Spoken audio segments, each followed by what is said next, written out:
Alright guys, welcome back to another Raid Shadow Legends video. This is Ali Plays. And today we're going to be doing we're actually going to be ranking all the free champions that we got from Plarium. So over the course of the year, we're going to rank all of them that were given to us by Plarium. So I'm not including fusions. So Rosin, Relic Keeper, Broadmaw, champions like that. We're not including fusions. We're not including Amazon Prime champs because there is supposed to be a prerequisite for you to... You got to do something before you can get them. So you got to have Amazon Prime membership, and some countries are actually not even eligible because I think some countries don't even have Amazon Prime available. But as Jama says, this is not my problem, right? So yeah, we're not gonna put those guys in there.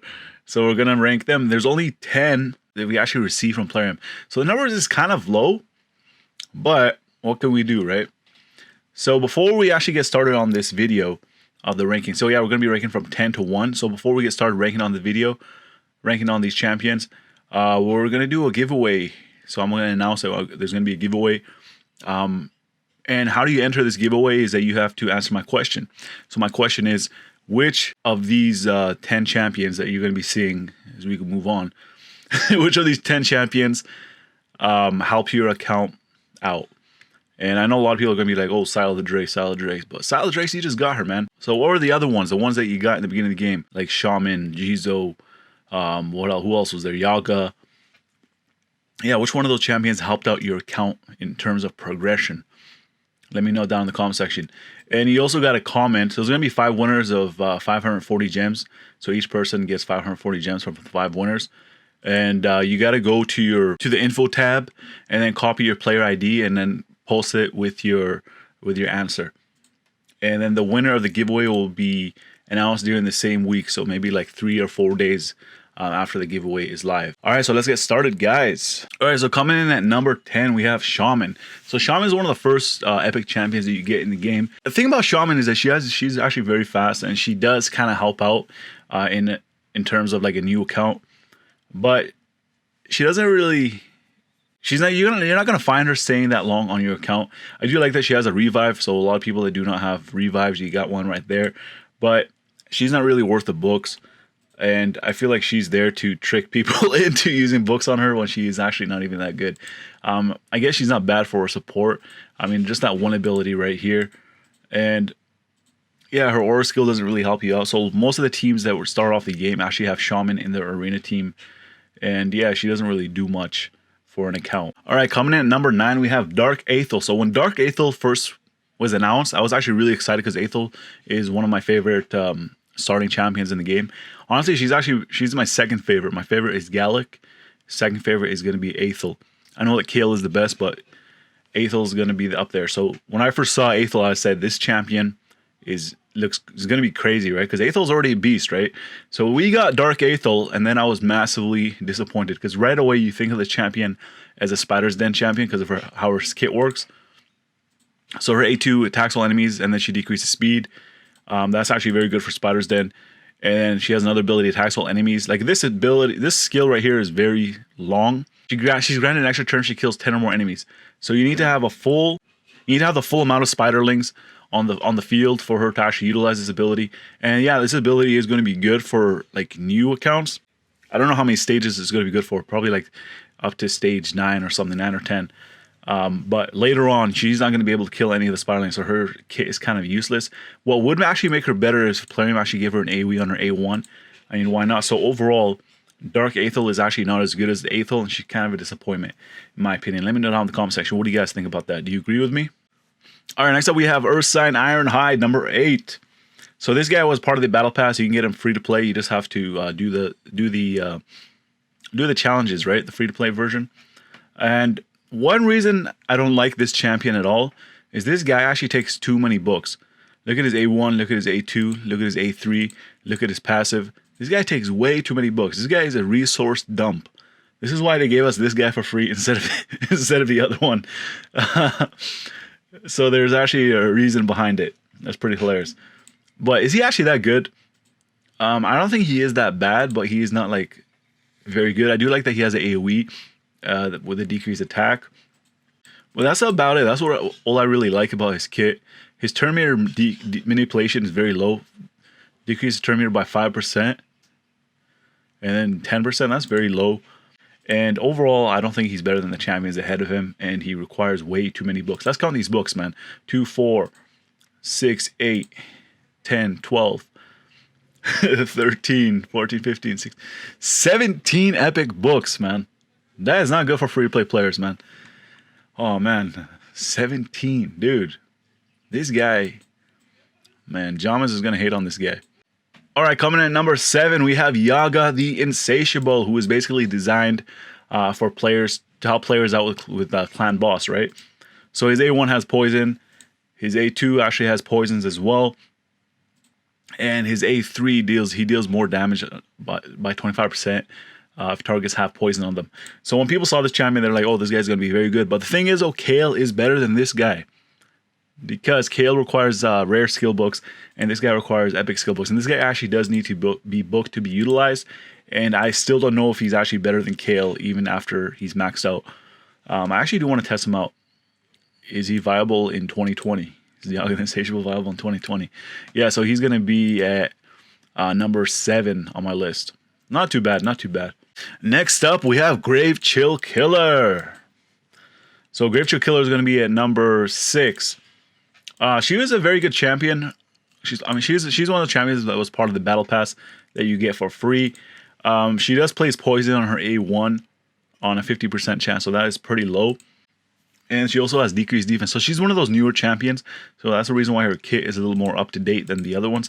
But one thing I do not like about this champion is that she actually needs a poison sensitivity to apply 5% poisons. Otherwise, she's only going to be applying 2.5%. So that's one of the things that knocks her down for me. If she actually had poison sensitivity in her kit, where she doesn't have to rely on Frozen Banshee, because Frozen Banshee is the only champion so far in the game that has poison sensitivity. So if she doesn't have to be with her. Frozen Banshee was actually given to players that actually had bought the Battle Pass. This one was a free-to-play version. So yeah, that's the reason why I can't place her any higher. And yeah, she's number 6 on my list. All right, number 5, we have Jizo, man. I remember this guy used to always be on arena teams. The thing about this guy, he actually does help a lot in terms of progression. I've seen people utilize him in Fire Knight to help them clear higher stages because of his A2 ability. So you can place a shield buff for 3 turns and a counterattack. So his counterattack, you can actually choose which of your allies that you want to place it on, and then he gets an extra turn. And then he gets an extra turn for him to utilize his double hit on his A1. He also has a provoke ability, which is very nice with a continuous heal. So this champion is actually very good. He was kind of like Rain Beast when Rain Beast was actually good back then. So he was kind of the staples in arena for early game arena. So, and he also does help out in terms of progression. So he's actually not a bad champion, and he's a defense-based, damage based on defense. And yeah, that counterattack is actually really going to help out in Fire Knight's Castle. So that's the reason why I have Jizo, or Jizo, I don't know what you guys call him, man. But that's the reason why I have this guy a little bit higher than the rest of the champions. So he's going to be number 5, so he's middle of the pack right there. All right, next up we have Lordly Legionary. So he's one of the newer champions you get from the daily login rewards. I know a lot of people don't like him because of his affinity, but the thing is though, this champion is going to help out a lot of players clear Fire Knight's Castle. The newer players, the lower stages are not affinity disadvantaged, so that's the reason why I have him rated number 4 on my list. I like that he has a double hit with a heal reduction. That's very nice. Help out a lot of players. He can also place decreased speed and can also decrease turn meter. So you guys know this guy was basically built for Fire Knight, except for his affinity for stage 20. But not everything is stage 20, right? There is progression in the game. He has that reflex damage, which is also very good for Fire Knight, and continuous heal. So he's kind of like a support and an attacker. And yeah, overall, I think he is very good for players. You don't need to actually use books on him. So there's that, right? So he does not require any books. So yeah, it's Dark Souls guy, number 4. All right, number 3, we have Dark Elaine. Have you guys ever faced a Dark Elaine in arena if you have Torment? She's actually beast, but the thing is though, she is kind of broken. So Dark Elaine is basically supposed to be a Torment counter, but there's an issue where she still gets frozen even after she removes a freeze because she places buffs on herself. Like right here, her Veins of Ice are passive. So they are going to fix that. So she's actually going to be one of those champions that you really want if you want to progress in arena. And her damage is actually pretty nice as well. So you can actually use her in other places in the game. But other players in the game don't really have freezing other than Ice Golem. So you can use her for Ice Golem, you can use her for Arena to climb, especially when she gets fixed. So right now she's gonna be number 3 on my list. And come on, man, it's a lane, man, Dark Lane, and she looks like Rotos a little bit. Not from here. She looks like Rotos over here. Oh man. All right, guys. Next up, we have Hikoton. So Hikoton is crazy good. I was always sleeping on her when she first came out because I didn't need her, right? But I gotta think of it through a different perspective, right? So she's actually good because you can use her almost anywhere in the game. She has increase. Actually, you can use her anywhere in the game, man. So her aura skill increases ally speed in all battles by 19% because it's universal aura skill. It is very good. Her base speed is actually very high. I do use her in my Fire Knight 20 team, the budget team that I made. Her A1, she can put decreased speed. Her A2, you can use this anywhere as well. It fills the turn meter of all allies by 15% and increase speed on everybody. So that's basically Apothecary's ability right here. And Shamanic Lightning. She attacks all enemies and decreases the turn meter by 15%.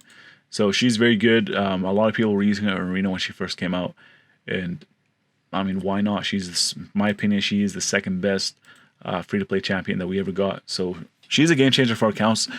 For me personally, she wasn't really a game changer because I already had the champions.